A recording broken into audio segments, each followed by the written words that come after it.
when a woman is moving through her pregnancy, by the 4th week, our auditory system starts to develop. Auditory cortex is developing. We're taking in, and codes are mapping.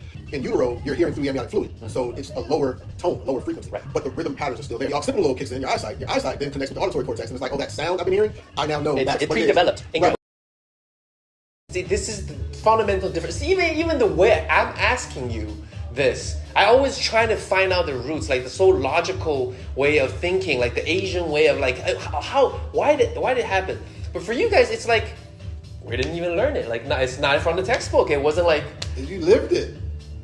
You personally didn't live it yourself before, but your parents, your grandparents, your ancestors, lived, and I learned from them.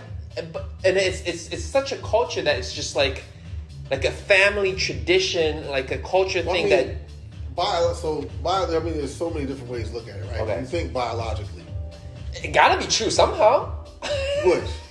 I mean, the whole DNA, the gene of like. Oh yeah, I mean the musicality, it's in it, but it's not. A lot of it is learned behaviors. Okay. It's not necessarily innate, right? Okay. So, but biologically, you think about this, and this works or may not work for certain families. It all depends on what the approach is, but. Sure. I don't know where to start this. So it says so much, and I don't want to be like I don't want to do too much. But I'll start here. Okay. Your grandmother, any of our grandmothers, Sure. right? When your grandmother is pregnant with your mother, when your mother in the womb of your grandmother is 4 months old. Mm-hmm. She now will she has all the eggs she will ever carry in her life. Mm-hmm. At 4 months old in utero, right? Our cellular life begins then. Mm. And there's information that's already being passed into those cells. Sure. Right? When a woman is moving through her pregnancy, by the 4th week, our auditory system starts to develop. By the 22nd, 24th week, it's fully developed. Yes. So we're taking in, the auditory cortex is developing, we're taking in, and codes are mapping, and we're taking the information that we're hearing, and we're getting accustomed somewhat to certain sounds that in our community, the sounds of our mother's voice, and any kind of ambient noise, music, whatever. Okay.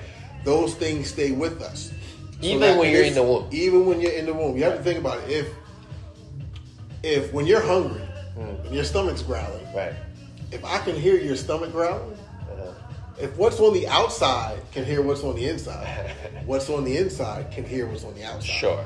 The only difference is in utero, you're hearing through the amniotic fluid, so it's a lower tone, a lower frequency. Right. But the rhythm patterns are still there. You're picking something up that sticks with you. So now by the time you're born, and the occipital lobe kicks in, your eyesight then connects with the auditory cortex, and it's like, oh, that sound I've been hearing, I now know that's it what pre-developed in Right. your brain somehow that you recognize the pattern right away. Right. That now you're seeing, which is one of the reasons babies are like so fixated, because because these codes are connected. Yeah. But it has been experimentally shown that neurologically, we remember music that we've heard in the womb. And even up to a year after the baby was born, not hearing that song, they remember it. Through scientific study, we know that babies don't just hear in the womb, they remember. Wow. And so if you're coming from a culture, we get accustomed to sound, and so if you're in a culture or even a family structure where music is important, movement is important, yes, then seeing a young child doing it, it's not just, oh, look at this cute baby dancing. Mm-hmm. It's celebrated in a way that even that baby recognizes, oh, I'm getting some kind of response here. Right. This is important. Right. And then you keep that going. And then at age 2, babies start to show certain signs, some level of proficiency doing the dances that they witnessed. Mm-hmm. Again, if you're in a family structure that's celebrated, babies recognize, oh, there's some importance to this, let me keep doing it. And then you start to notice other people around you dancing. So there's some currency to learning how to do this. You have games that are rhythmical games. You know, most games are rhythmical, right? Sure. So for me, when I grew up, people played jacks. I don't know if you know what jacks is, but jacks is where you got these little, I mean, you see them at Christmas time, these little star-pointed things, and we would throw the jacks on the floor, and you grab a ball, and you got to throw the ball, and it can only bounce once, and you grab something, and it bounces twice, and you grab something. And so that's a rhythmic game. We had paddle ball, where you had a paddle or a rubber string on it with a ball, and you had to keep the ball going. That's timing. You played basketball. The ball has to hit the ground in rhythm. So you have to improvise how you get to the court. So these things, girls had jump rope, where you're literally, the rope is landing, hitting the ground, giving you time. You're now jumping inside, literally inside of time, which creates polyrhythm because you can't jump at the same time. Right. Then you're doing pat clap games or singing stuff. So polyrhythm start. So when you have those kind of games as a kid that develop your sensibility to music, your sensibility to timing, to music, to all of these things, they become ingrained. So it's a learned behavior more than it's innate. You just don't have it, because my cousin struggles to dance. But he grew up in a household that didn't play music. Okay, so see, everything is somewhat connected, but also there's influence afterwards, right? Right. You mentioned that, okay, so before you were born, that's the story of, in the household that you live in, playing music. And again, let me tell you, my father is a jazz fan. He's an amateur musician. He played 5 different instruments. He hooked up speakers to my bassinet and played classical music and jazz music. What's a bassinet? Before a crib, a baby's crib. Oh, okay. So, what your baby sleeps in. Sure. So he hooked up and played music, jazz and classical. So I was, before you can even talk, you listen to. I'm taking in. I took in music when my mother was pregnant with me, and I took in music once I was here. Before I could crawl, my father is like shoving music down my brain. Right. Now you mentioned those games. Yeah. Are they particular in the black community? I don't think so. Maybe the approach to them might be but everybody plays basketball. So if that's the case, then people develop that skill set too, or no? Yeah, but if they don't, if it's just a game and they just fluff it off as it's okay. Nothing. How do you apply to dance is a different story. Right, because you connect the importance of it. Okay. And so the movement in this music, it's not that much different than the movement in these games. Right. So you get used to moving your body. I mean, just children, no matter what culture you come from, are able to run, jump, skip, hop at a certain age. You find a connection between that movement to this movement, right? So dancing is just an extension of walking.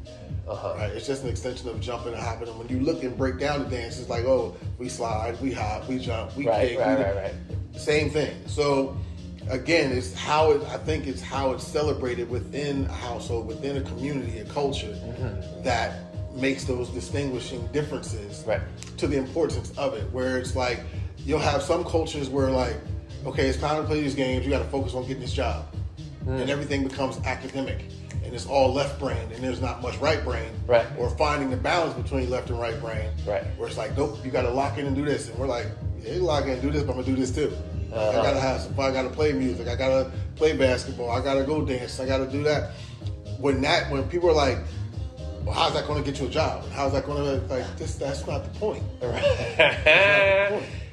not the point. Culturally, you find the differences that happen that emphasize activities of the right brain. Right. And then also the emphasis of what, like in terms of what's going to lead to, like the purpose of it, right? So, like you mentioned, like if it's an Asian household, it'll be a very different story. Yeah. They'd be like, just like you said, why are you learning these for? They're going to lend you a job. Like, how much money can you make out of that? And mind you, I got that in my household.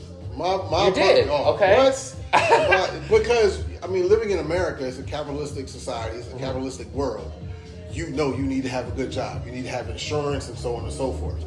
And so my parents are like, and most parents, why are you doing that? You're not going to get a job doing that. You need to get a regular, my mom used to tell me, you need to get a job with some insurance and some benefits. See, this is what I'm interested too, right? So in the African American household, how much of the whole music, the artistry development is encouraged instead of like what you said, no, go get a job. It depends.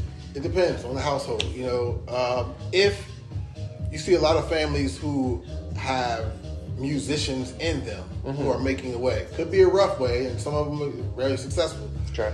But in those households, you typically tend to see people push more to being in music, or if it's not a traditional whatever that is, if it's not a household that is a musical household, but you notice that your child has a proclivity to play or to sing. It's like, okay, this one here got a little something. Let's push that. Okay. So it depends.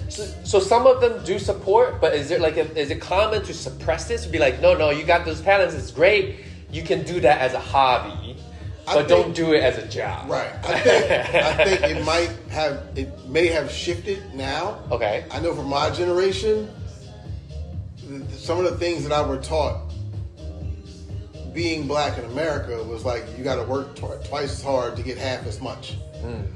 So that's not going to help you in this world. Right. You need to focus in on that. We know even if you focus in on this can still be rough, but we see more guaranteed. That's a crapshoot. You may or may not make it. And so then that becomes up to the individual which path. And that was my thing. Okay. I know what my mother was saying. My mother worked for an insurance company, so insurance and benefits was big for her. But I wouldn't leave. I do two things very well: dance and art. Okay. And I wouldn't leave either one of them alone. And so it took my mother. It took till I was in my 30s before my mother was like, okay. But how did you prove to her? I wouldn't stop. It was just no. The proof was in I would not stop. It was. Let's dig a little deeper. Yeah. Let's dig a little deeper because I believe this is a universal story that doesn't matter what race, your background, your age, era, whatever. So many people that have some sort of talents in artistry isn't going to be supported financially in this society because it's just somehow not really have the so-called market for the whole value system or whatnot, which isn't always decided by the market. It's also decided by politics and you know, all of that complicated things. And usually those in the family, they themselves either tried to make it and it didn't work out for them, so they think it's not going to work out for you. That's big too.